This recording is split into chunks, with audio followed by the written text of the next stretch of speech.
Well, hello there and welcome. I am S.R. Mowry and this is Mistwood Publishing, the best place to rediscover your wonder and to allow yourself to still be inspired.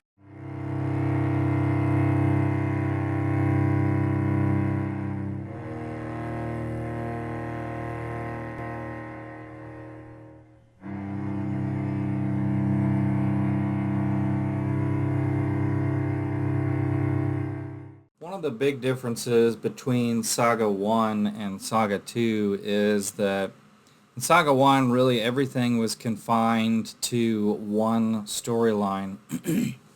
In part 1, you had two separate kind of arcs going on with Talia and then Narbad, but they very quickly, at the end of part 1, joined together and it's really one arc from then on, with some brief moments with Hayal and Zack in there. And originally, with the first draft of Saga 2, that was going to be more or less what it was again. But as I finished the first draft and then the second draft, I realized that the story was missing something. And so the end result is you have three unique arcs in Saga 2. The first and the primary arc, which encompasses the vast majority of the book, is the Narbad story. And with that arc, really, it's pure escapism. There's not some hidden agenda. There's not some message. It is pure, utter escapism. It's realistic characters dealing with real problems that me and you face, but in a fantasy setting. And so it's just pure, like, being able to get away from it all.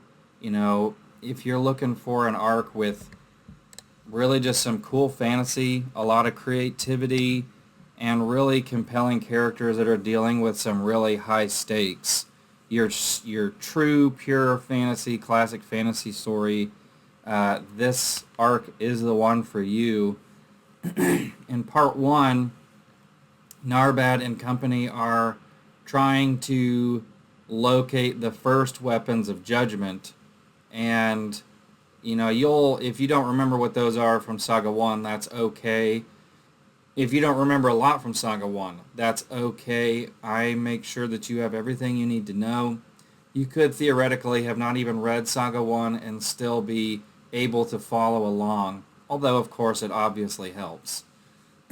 So they're going on a quest to get this weapon of judgment from a civilization in the southern continent of Verdurn, specifically the elves there.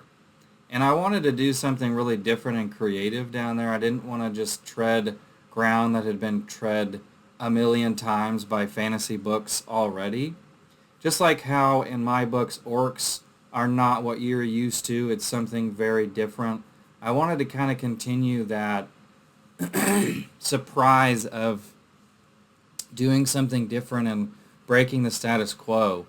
So this civilization of elves down in the south is going to be like something you've never seen before. And Narbad and company meet a few friends there, and I'll talk more about those characters in separate videos for those characters, but it really is something you've never seen before. Maybe not so much the high elves down there. They're kind of everything's separated between the three branches, and it's all owl kind of themed, and it's very well done. I'm very, very proud of the culture. It's probably one of the most thought out cultures I've ever come up with, and for good reason, as it's going to come up many times. But even more so, the wood elves that make up this society are going to be like something you've never seen before. Elves have typically been these very pompous, high-strung, proper, don't get your cloak dirty sort of beings in fantasy. And the wood elves of Verdurn couldn't be further from that. They are kind of like if you took the idea of Conan the Barbarian and Red Sonja and you applied them to elves. And in particular, their armor, they will only wear armor made from the bones and the hide of things that they have bested in combat. So we have elves like you've never seen them before, and just to kind of add more to the weirdness of it, I gave them Russian accents. So it's a very different, very unique, nothing like you've ever seen before, and I guarantee you are going to fall in love with a lot of the characters there. And then in really the rest of part one and part two, we have kind of this hovering menace in the background, which is Redgazar the Red, which is the firstborn son of Vandir. He's this big malevolent force in the southern continent of Verdurn. This is the free bookmark that every physical backer of the campaign gets. And, you know, how do characters that are me and your size go up against a dragon that is so large, you know, he can barely fit in a full, like, mountain. They're really, you know, I wanted to create situations where they couldn't just rely on their muscle to get out of it. In Saga 1, there's a lot of that, so I wanted to create opportunities for the characters to face different challenges where they have to kind of think their way through it instead of muscle their way through it. And I'm not going to obviously spoil how all of that plays out, but, you know, those that make it out of there, they kind of get hurled into this horrible swamp that they have to navigate, and this city where it's another example of just kind of like something that you've never seen before in fantasy. And it's this city where it's basically like Frankenstein, but, you know, cranked up to a million. You know, like the whole premise is, what if science didn't have moral, like, you know, morality to keep it in check? What if science was completely separated from religion and really had no moral framework or things to hold it back?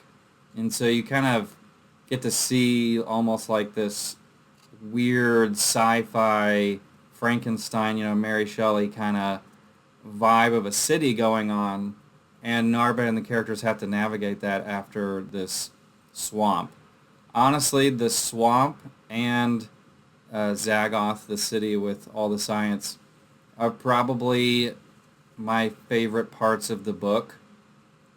And it was also the AI's favorite parts of the book, and a big booster for the character of Alondra. After that, you know, the whole arc, parts 1, 2, and 3, are about finding weapons of judgment. And so we kind of get back into, I'm obviously skipping over a lot of things, but a lot of things. But just like the general essence, you know, the part 1, 2, and 3, they're trying to find these weapons of judgment. So we kind of go back into that, and we meet some giants. Giants, in my books, are pretty much universally evil, but not entirely. So I really enjoy this arc because it allows me to explore a lot of the corners of the world that would not be explored otherwise. This book was originally going to be kind of like a throwaway book for me, like where it's kind of like R.A. Salvatore's Sojourn, where it's like 3 separate stories kind of loosely tied together, and it was kind of just like a stepping block to get to Saga 3. And it, you know, couldn't be further from the truth now. This story it's on a scale and an epicness that I could not have ever imagined when I started out doing it. I've spent so long working on this book and so many edits on this book.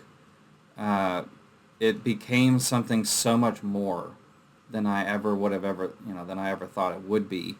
And I really can't talk enough about just how epic and surprising and not what you, like, you've never seen anything like this before.